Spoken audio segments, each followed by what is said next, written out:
అధికారం కోల్పోయిన వైఎస్ఆర్సీపీ అధినేత మాజీ ముఖ్యమంత్రి వైఎస్ జగన్మోహన్ రెడ్డికి మరింత కష్టాలు ఎదురవుతున్నాయి.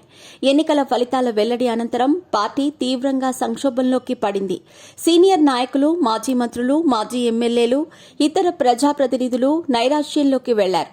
ఈ క్రమంలో పక్కచూపులు చూస్తున్నారు.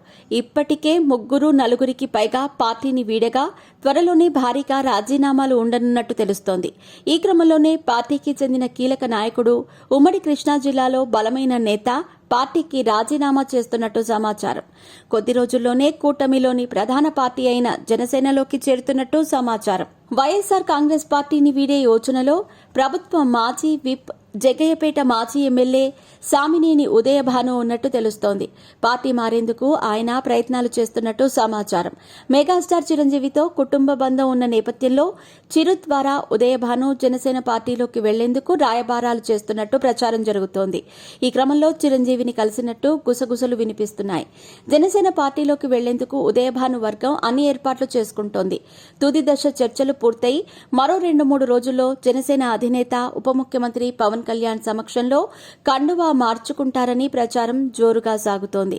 అయితే పార్టీలో చేరటమే కాకుండా పదవి కూడా ఆశిస్తున్నారని పుకార్లు వినిపిస్తున్నాయి. పార్టీ ఎన్టీఆర్ జిల్లా అధ్యక్ష పదవి కావాలని కోరినట్లు విశ్వసనీయ సమాచారం. అయితే ఆయన రాకను జనసేన పార్టీ నాయకులు వ్యతిరేకిస్తున్నారు. ఎమ్మెల్యేగా ఉన్న సమయంలో ఉదయభాను జగ్గయ్యపేటలో జనసేన పార్టీని అణిచివేసే ప్రయత్నాలు చేసినట్టు గుర్తు చేస్తున్నారు. అప్పట్లో జగ్గయ్యపేటలో కొత్తగా ఏర్పాటు చేసిన జనసేన దిమ్మెను ఉదయభాను, అతడి అనుచరులు ధ్వంసం చేసిన విషయాన్ని జనసేన పార్టీ ఇంకా మర్చిపోలేదు.